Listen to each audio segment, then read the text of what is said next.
اور بتاتے ہیں کہ جو شروع میں جو عربی زبان لکھی جاتی تھی تو کیفیت تھی کہ ٹوٹل 28 حرف ابجد تھے جن کے لیے 14 شکلیں تھیں. اس طریقے سے یہ زبان اتنی مشکل لکھی جاتی تھی. اور پھر اس کو پوری کتاب کو پڑھیں گے تو معلوم ہوگا کہ پھر قرآنی تعلیمات کو محفوظ کرنے کے لیے، احادیث کو محفوظ کرنے کے لیے زور دیا گیا. جہاں ایک طرف یہ زور دیا گیا کہ اس کو حفظ کرو وہاں لکھنے کا. اور پھر جو عربی زبان جو پھیلی ہے اس میں ایک بڑی کیفیت یہ رہی ہے کہ جو دوسرے ملک کے سفراء دوسرے ملکوں کو جو خطوط جاتے تھے اور خطوط آتے تھے اس کے لیے بھی ایک ضرورت پیش آئی تھی. ہمارے یہاں ایک عام سا رواج ہے، ایک عام سا فیشن بن گیا ہے، اور وہ یہ کہ خالص اردو تلاش کرو، کوئی اور زبان کا لفظ اردو میں نہ آنے پائے. میں یہ کہوں گا کہ ہمارے دانشوروں نے اردو زبان کو اتنا ہی مشکل بنا دیا ہے جتنا کہ ہمارے مولویوں نے اسلام کو مشکل بنا دیا ہے. یہ پتہ نہیں کہاں سے خالص اردو کا سلسلہ چل پڑا ہے کہ جو بولو وہ بالکل خالص اور پرانی اردو بولو. اس کتاب کو پڑھ کے اندازہ ہی ہوتا ہے کہ یہ جو لوگ اعتراض کرتے ہیں کہ تمہارا لہجہ ایسے کیوں ہے، قاف کو حیدرآباد دکن والے خے کیوں بولتے ہیں، پنجاب والے کاف کیوں بولتے ہیں، وہ قمری کو خمری کیوں بولتے ہیں، یہ قینچی کو کینچی کیوں بولتے ہیں. اسلام نشر صاحب نے اس کتاب میں لکھا ہے کہ دراصل اس کا تعلق انسان کی جین سے ہے اور دماغ کے مختلف حصے ہیں جس سے انسان کی بولنے کی تربیت ہوتی ہے، بولنے کی صلاحیت ہوتی ہے. لہذا اس میں کوئی بڑی بات نہیں ہے. عربی زبان کے اندر بھی ایک لہجہ ممکن نہیں ہے. آپ دیکھیں کہ جو مصر میں جو عربی بولی جاتی ہے وہاں پہ جیم نہیں بولا جاتا ہے، وہاں پہ گاف بولی جاتی ہے.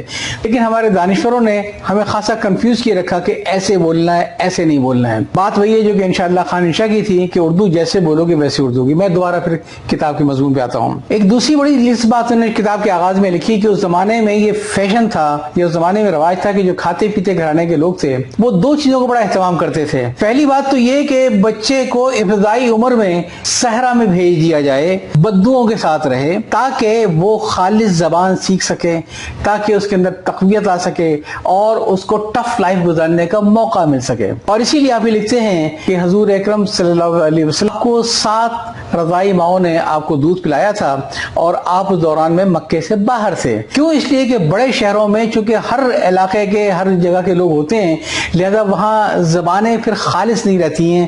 خالص زبان جو ہے وہ دیہاتی علاقوں میں اور صحرا کے علاقوں میں دی ہے. دوسرا ہمارا جو یہ شوق ہے کہ اردو میں سے ہر غیر اردو لفظ کو نکال دو. یہ پتہ نہیں کہاں سے آ گیا، یہ کیوں اس کے اوپر اتنا ہمارے دانشور زور ڈالتے ہیں. اسلام نشر صاحب یہ کہتے ہیں کہ قرآن جس عربی میں اترا ہے جسے ہم فصیح بھی کہتے ہیں، مبین بھی کہتے ہیں، اس کی پوزیشن یہ ہے کہ قرآن میں عبرانی، ہندوستانی، فارسی، ایتھوپیائی، بربر، رومی، قبطی، یونانی اور شامی زبانوں کے غیر ملکی الفاظ ملتے ہیں. پھر انہوں نے ایک پوری فہرست دی ہے. تقریباً 26 کے قریب قرآن میں وہ الفاظ ہیں جو کہ عربی میں داخل ہوئے ہیں دوسری زبانوں سے، جن کا میں نے نام لیا. اور اس میں ایک بہت دلچسپ ہے، وہ ہے سندھی زبان. نہ صرف یہ کہ فارسی کے الفاظ آئے ہیں، عبرانی کے آئے ہیں، ایتھوپیائی کے آئے ہیں، یونانی کے آئے ہیں، بلکہ اس میں سندھی زبان کا بھی ایک لفظ کہتے ہیں جو قرآن میں موجود ہے اور سورہ دخان میں ہے، جو کہ بنیادی طور پہ سندھی کا لفظ ہے. یہ اس سے معلوم ہی ہوتا ہے زبان کو جو توسیع ملتی ہے، وسعت ملتی ہے، وہ یہ کہ اس کے اندر جب دخیل الفاظ دوسرے زبانوں سے آتے ہیں. ایک چیز یہ بھی سمجھ نہیں آ رہی تھی میرے کہ یہ کیا وجہ ہے کہ بات کر رہے ہیں کہ ریاست مدینہ میں قومی زبان، کیونکہ میں تو یہ سمجھتا تھا کہ صرف ایک عربی ہی ہے جو واحد زبان ہوگی. لیکن اس کتاب کو پڑھ کے اندازہ ہوا کہ کتنے وہاں پہ مختلف لہجے تھے، کتنے وہاں پہ مختلف قسم کی زبانیں تھیں جو بولی جاتی تھیں. یہ قرآن کا اعجاز ہے کہ اس نے عربی کو رسم الخط دیا، عربی کو تحریر دی، اور ساتھ ہی ساتھ تمام مختلف بولیوں کے درمیان میں سے عربی فصیح نکالی جو کہ آئندہ چل کے ترقی کرتی رہی. فرق جو ہے عربی میں اور اردو میں یہ ہے کہ ماضی میں وہ بھی بولی تھی اور ماضی میں یہ بھی بولی تھی. عربی زبان اسلام کے آنے کے بعد مسلسل ترقی کرتی رہی، بولی پیچھے جاتی رہی اور زبان آگے بڑھتی رہی.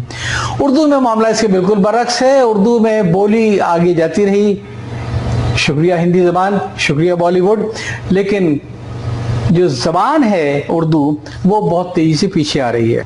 اسلام نشر صاحب لکھتے ہیں کہ یہاں یہ واضح کرنا تو مشکل ہے کہ عربی اپنی اصلی شکل میں کس طرح وجود میں آئی، مگر اسلام کے آنے کے بعد قرآنی متن اور احادیث رسول اللہ سے اسے لازوال عروج ضرور حاصل ہوا. ایک بہت عمدہ کتاب ہے. امید ہے کہ آپ اس نمبر پر رابطہ قائم کر کے اسے ضرور خریدیں گے. اجازت چاہتا ہوں. اللہ حافظ.